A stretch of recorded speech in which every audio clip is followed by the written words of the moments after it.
Good morning, everyone. Everyone's happy with their fruit breakfast this morning. We had a vegetable breakfast this morning, which we explained was the best when you're breaking a fast. But this morning we introduce you to some of the fruits, the millet, the lentils, and I'm going to explaining this morning why some of the things that we're giving you is so good to give you. Because it's important to know why, isn't that true? Yeah. Should be on the tip of our lips. Newton's third law of motion: to every action there's an equal and an opposite reaction. We all always should know why. So we're going to spend our whole day today, our whole morning, on food. And aren't there a lot of different messages on food? Carbs are good. No, actually they're bad. Fat is bad. Actually it's good. Do you ever think, when are they going to make up their minds? How long have we been on the planet? Well, let's take the lowest common denominator. As a Bible-believing Christian, I believe was about 10,000 years, I think. Haven't they worked it out yet? What would be the signs that someone had worked it out? A group of people had worked it out. Healthy, long life, quality of life. And there are people on the planet that do experience that. I don't know if you've heard of the book Blue Zone. You have Time magazine, I think it was 15 years ago, did also an article on Blue Zone. They looked at, we're going to particularly look at 3 groups of people that live long lives, commonly into their hundreds, quality of life, and the journalist actually interviewed and followed a lot of them. And one was the Okinawans, which are Japanese. I think it's a Japanese island. Very hard for McDonald's to get to islands. And there's a picture of a Okinawan woman, 85, collecting seaweed in the shallow part around the island. Also the Sardinians, which is an Italian group of people, and he was climbing hills, almost mountains, for this 90-year-old man to check his goats, and he could hardly keep up with him. Now the third group of people were the Seventh-day Adventists, and they're a group of people that commonly have much better health. So the 3 common denominators with these 3 groups of people were, they're always active, and tomorrow we're going to be looking at exercise. Number 2, they eat food in its natural state. A lot of them are vegetarians. The ones that eat meat, it's not a large part of their diet. And the third common denominator was they're very social. You know, we're social people, aren't we? And when we're social people, our mind is not so much concentrated on us, but on other people. Interesting that they were the 3 common denominators. So we're going to look at the social aspect, the emotional aspect on Saturday morning, which is 2 more days. Tomorrow morning we're going to be looking at the activity part, but today we're going to look at the food part. I'm going to come at what is the best food to eat from the pH balance. pH means potential hydrogen. And when you dissolve acid in a solution, it gives off hydrogen ions. When you dissolve alkaline in solution, it gives off hydroxy ions. So the pH scale is potential hydrogen, potential hydroxy. So I'll do it in everyday language now. It's the acid-alkaline balance. So up one end, we have acid. And up the other end of the acid-alkaline scale, we have alkaline. And in the middle, we've got neutral. Neutral is neither acid nor alkaline. So the acid scale, it's 0, alkaline, it's 14, and in the middle, 7 is neutral. Blood has a reading on the pH scale, and blood's reading on the pH scale is between 7.35 and 7.4. It will always be within that range. If blood pH does go up to 8, that person will go into a coma and die of alkalosis. If blood pH drops down to 7.22, that person will go into a coma and die of acidosis. So there cannot be much variation there, and we don't need to worry about the pH of our blood, because there are 2 organs that are constantly keeping it within that range. One is your lungs, And this explains why you start breathing very deeply when you exercise. We don't choose to breathe deeply, do we? But when we're getting to the top of that hill, you're starting to breathe very deeply, especially if you run up the hill. Well, why does that happen? Well, the cells need more oxygen. Remember, more oxygen gives you a better delivery of fuel. Plus, as the oxygen and the glucose are being burnt, they're giving off carbon dioxide. Excuse me. They're giving off carbon dioxide, and that has to be got rid of. Because if it doesn't, the carbon dioxide builds up in the blood, and that creates a more acid environment. So that is why we start breathing deeply. So deep breathing helps to keep the balance of the pH in the blood as it should be. The other organ is your kidneys. Your kidneys do this in a fascinating way. Proverbs 14 verse 6 states, "Knowledge is easy to him that understands." Let's go to the smallest unit in the kidney, which is a little nephron. It's a little filtering unit. It's called the Bowman's capsule, and out of the Bowman's capsule the filtrate comes out. And then the filtrate weaves around these tubules and is eliminated via the bladder. So what happens with these little filtering units is the blood comes in, weaves around the filtering units, and then the blood weaves around the tubules. So let me show you where in the kidneys are these little filtering units. So the medulla is the middle part, the cortex is the outside, and all the little filtering units basically sit on the outside, and then the tubules weave down like this, then into the ureter, into the bladder, and out via the urethra comes the urine. So why am I talking about the kidneys with pH? Let's say the pH of the blood is getting too acid. Well, it's in this area of the blood going through the tubules that the pH is tested. You see, we only filter out 1.5 litres of urine a day, but out of these filtering units, 1,800 litres is filtered out. So where does that go? There's a reabsorption here. And it's in the reabsorption area that pH is being monitored. So let's say the pH of the blood is getting too acid, and we'll look at why that is in a moment. Then extra acid is dropped into the tubules to be urinated out. But let's say the pH of the blood is going to alkaline. Well, it is here that extra acid is pulled back out of the tubules and into the blood. So that is how the kidneys are constantly monitoring and balancing, if necessary, the pH of the blood. Let me give you a story to illustrate. We had a lady, she was coming to do our program, this is a few years ago now. She rang up Saturday night and she said, "I'm very worried about coming to your retreat." I said, "Why is that?" She said, "Well, I'm about to go on dialysis. I'm 57. My legs are swollen, and I'm worried if when I come to your retreat and go through the detox, I'll get worse. Do you have a doctor there?" I said, "We don't, but we will keep a close eye on you. We can adjust as we go, and there is a hospital an hour away if you need that." And if someone would say to my husband, "Do you have a doctor there at your retreat?" you know what his answer is? "No, and we don't want one."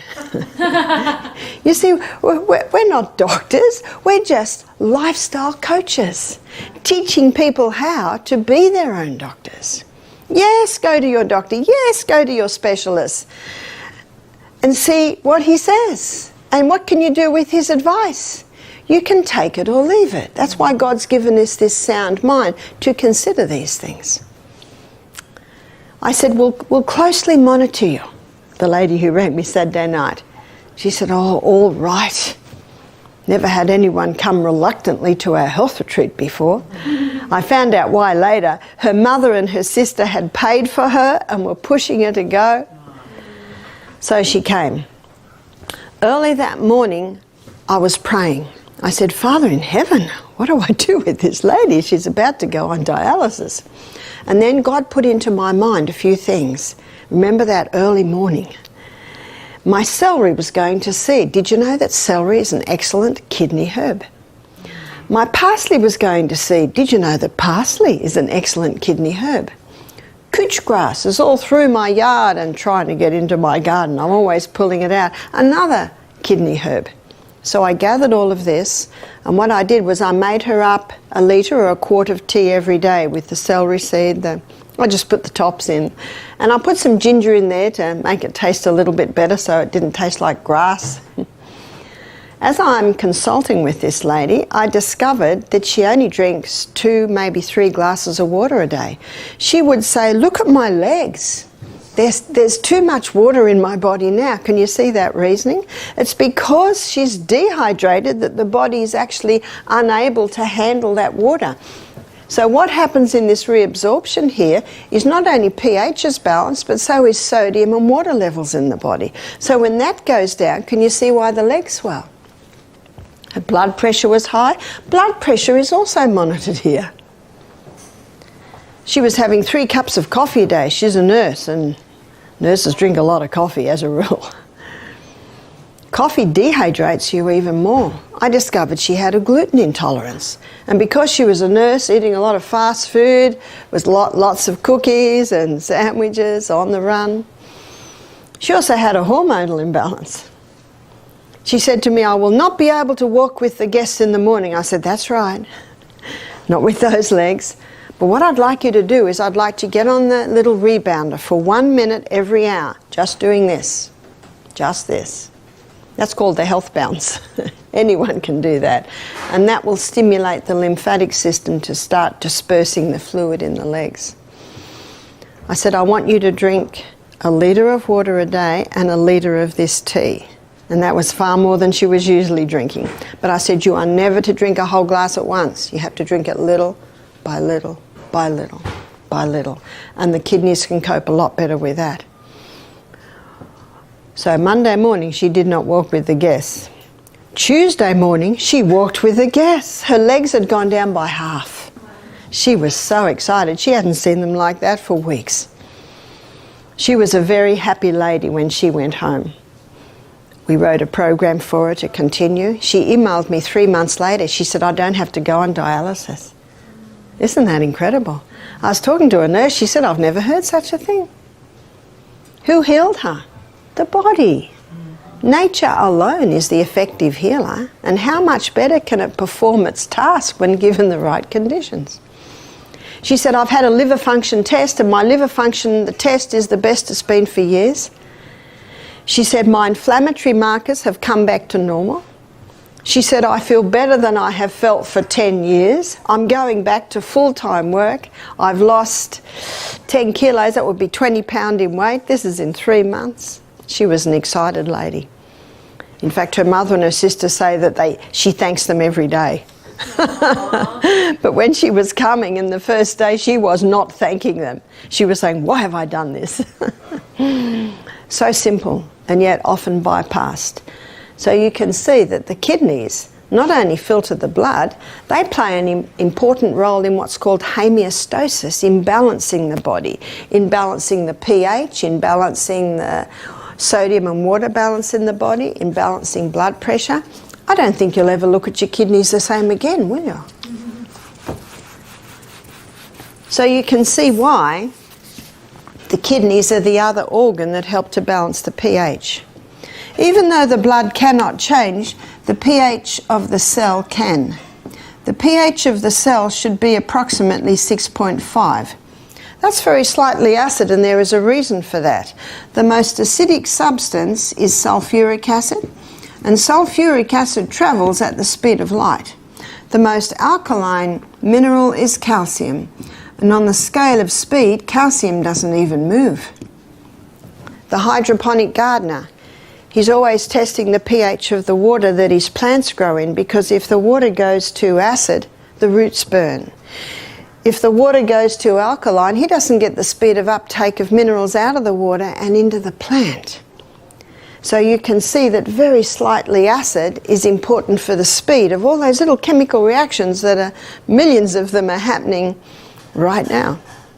Have you ever had a swimming pool? You have to test the pH every morning, because if the water goes to acid, the pipes corrode. If the water goes to alkaline, algae grows on the pipes. So just as for the hydroponic gardener, and just as for the swimming pool, the pH of the human body is important, because at different pHs, diseases grow. And at different pHs, it's very hard for disease to grow. So let's have a look at that. 2.6. This is where Coca-Cola sits. It's a killer. It's toxic. I was in the Fiji Islands and I was lecturing to some school children there. This is about 10 years ago. And the principal of the school said, I know the Coca-Cola factory. And he said, and I know they clean their machinery with the Coca-Cola. Bit scary, isn't it? The gardener, he aims for a soil pH of 6.5. The Bible says we come from dust, we go back to dust, we're dust. The dust of the ground or the soil and the cell pH, very similar. But in a cellular pH of 5.5, this is where disease thrives, especially yeasts, funguses, and cancer. I have a lot of books in my library at home from doctors, professors, scientists, naturopaths, naturopathic doctors who are having success helping their patients to conquer cancer. And so I read them all, and I want to find the three common denominators. Cancer loves acid.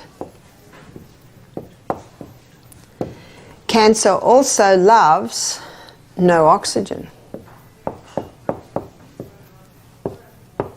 So knowing those things, it makes a lot of sense to alkalize the tissues. And even though there's the drop of only 1 point, the drop of 1 point means 60% less oxygen available at the cellular level. The other thing cancer loves is sugar. So these are the three common denominators I find. And so when people come to us wanting help to conquer cancer, you see what we do? We suggest a diet that's highly alkalizing. We suggest ways to oxygenate the body. In fact, some health retreats have hyperbaric chambers. Have you heard of those? We have one, and it puts oxygen in under pressure. And we also greatly eliminate the glucose, the sugars going into the body.